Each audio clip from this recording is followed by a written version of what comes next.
Salut tout le monde, aujourd'hui on va répondre à la question posée il y a quelques vidéos, où achetez-vous vos mangas et pourquoi? Déjà merci à tous ceux qui ont proposé une réponse, vous allez voir je me suis encore pas mal basé sur vos commentaires pour construire mon argumentation dans cette vidéo, et je pense vous poser une autre question encore en fin de vidéo, histoire de continuer cette petite série que j'apprécie vraiment. Bien, déjà, posons les bases. Se demander où est-ce qu'on achète nos mangas, c'est par extension se demander ce qu'on attend d'un distributeur de manga. Qu'est-ce qui va orienter notre choix? Qu'est-ce qui les différencie?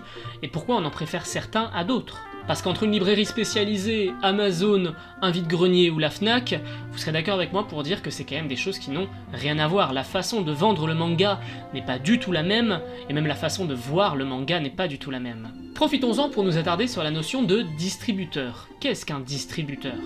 En marketing, un distributeur, c'est un acteur commercialisant le produit final auprès du consommateur, particulier ou entreprise.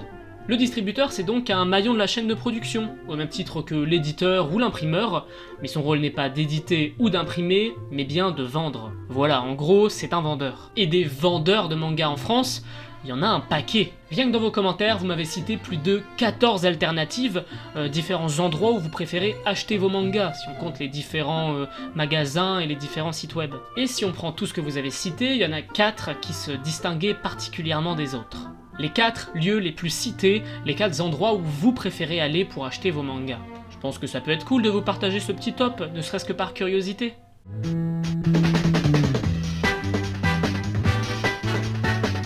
En 4ème place, on a les grandes surfaces. Auchan, Carrefour, Leclerc.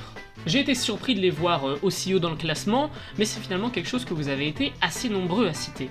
L'achat de mes mangas neufs se fait principalement en grande surface. 95% du temps, je les commande à mon Leclerc. Personnellement, je suis hélas obligé d'acheter en grande surface si je souhaite obtenir très fréquemment de nouvelles lectures. J'habite en campagne et donc les grandes villes se situent à plus de 30 minutes de chez moi. Il m'arrive parfois de les acheter en grande surface, mais ça reste assez mineur et lié à des problèmes extérieurs.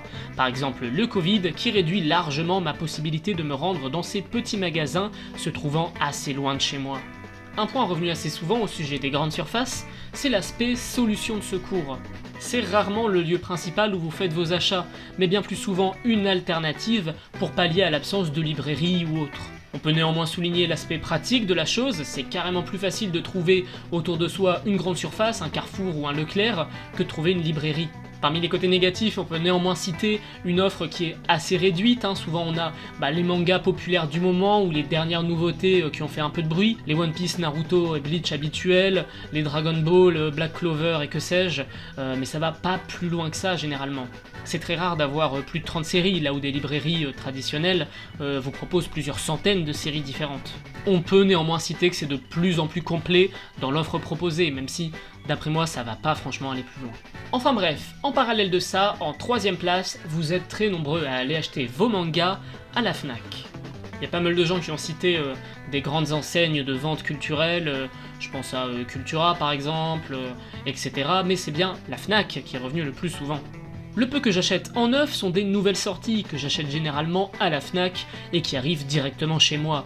Personnellement, depuis que j'ai commencé, je n'achète que du neuf, souvent à la Fnac en livraison, car je n'ai pas beaucoup de temps et car j'ai une carte Fnac+, pas très chère la première année, donc on en profite. Déjà un peu plus difficile à trouver quand on le compare au supermarché, la Fnac c'est le numéro 1 des ventes de produits culturels en France, d'une source qui date de 2015, donc c'est peut-être plus le cas aujourd'hui, mais c'était quand même déjà énorme à l'époque, et je pense pas que ça ait énormément changé. Est-ce que vous êtes capable de me citer une autre grande enseigne de vente culturelle qui a émergé depuis 2015 ? Non, pas tellement, je pense que c'est resté la Fnac. Un gigantesque complexe qui vous propose des films, de la musique, des livres en tout genre, bande dessinée, manga, et évidemment que ça allait attirer beaucoup de monde. Le choix est très correct, ça propose beaucoup de choix, et il y a pas mal d'avantages. Il y a un service en ligne, comme on a évoqué plus haut en lisant vos commentaires, avec également un service de fidélité qui vous permet d'avoir des petites réductions, mais malgré tout ça, ce n'est que le numéro 3. Et de loin. De loin oui, car maintenant passons aux deux numéros 1. Et là, pour vous donner une petite idée de vos réponses, je vais vous montrer ce petit graphique que j'ai réalisé avec vos différentes réponses. Jusqu'ici, on a abordé ça, les grandes surfaces, la Fnac, plus loin c'est les choses qui ont été très peu citées, ou alors pas assez citées pour paraître de manière significative. Eh bien je vous laisse constater l'écart monumental avec les deux premiers, cumulant à eux seuls presque 50% des lieux d'achat cités. Sans plus attendre, en deuxième position, on a Le Bon Coin. Le site internet s'est vraiment imposé comme la référence de l'occasion en ligne, et le seul autre site du genre ayant été cité plus d'une fois, c'est Vinted, qui peine à atteindre 5% parmi vos citations. Ça c'est la grosse différence entre Le Bon Coin et ce que vous avez cité auparavant, la Fnac et les grandes surfaces, l'occasion. D'ailleurs le débat entre neuf et occasion est revenu plusieurs fois dans vos commentaires. Entre ceux qui achètent que du neuf, ceux qui achètent que de l'occasion, ceux qui achètent principalement du neuf et un peu d'occasion, ou l'inverse. Dans la majorité des cas, vous achetez les deux. Pour vous, majoritairement, Le Bon Coin, c'est à côté d'un autre lieu d'achat, un peu comme si c'était complémentaire pour trouver ce que vous n'achetez pas neuf. Le Bon Coin, c'est le lieu d'achat complémentaire absolument parfait. Pour les mangas d'occasion, je passe par Le Bon Coin dans 95% du temps. Le reste, c'est Easy Cash. De temps en temps, j'achète sur Le Bon Coin, surtout pour des gros achats avec plein de tomes dedans. Personnellement, presque l'intégralité de ma mangatech, c'est de l'occasion que j'achète sur Le Bon Coin ou sur Vinted. Finalement, c'est logique que ça soit le plus cité. L'avantage de Le Bon Coin, c'est qu'il y a énormément de personnes dessus. Et plus il y aura de monde, plus il y aura d'acheteurs et de vendeurs, et donc plus le site sera puissant et utile. Et plus on y trouvera un large choix. Mais ce n'est pas le numéro 1. Le numéro 1, vous l'avez sans doute déduit quand on voit ce qui a été cité précédemment. Évidemment, en numéro 1, vous avez cité la librairie spécialisée. C'est là où la majorité d'entre vous faites vos achats de mangas. Chaque mois, je communique les mangas que je désire à mon libraire de quartier, qui me les met de côté. C'est facile pour moi, ça me permet de les avoir en parfait état et de soutenir son commerce. Quasi tous mes mangas, je les achète dans une librairie qui ne vend que ça, parce qu'il y a énormément de séries disponibles, très connues, comme pas du tout. J'achète mes mangas dans les petites librairies la plupart du temps, car ils sont souvent légèrement moins chers, avec les 5% de réduction qui sont souvent appliqués, mais surtout pour soutenir ces commerces, qui sont toujours tenus par des passionnés avec qui il est toujours sympa de discuter. J'achète mes mangas dans une librairie spécialisée, car j'ai la chance d'en avoir une pas trop loin de chez moi, quasi exclusivement via librairie spécialisée. Ça me fait plaisir de voir la petite librairie de quartier battre des grandes entreprises comme la Fnac ou Le Bon Coin et arriver numéro 1 de vos votes. Pour la majorité d'entre vous, il y a également une idée de soutien. Quand vous allez acheter vos mangas là-bas, vous donnez votre argent à des vrais passionnés, avec qui vous pouvez parler, poser des questions, demander des recommandations. C'est sûrement le distributeur de mangas qui saura le mieux vous orienter sur vos futurs achats. Et c'est également celui où il y a le plus de choix et celui qui est le plus d'actualité.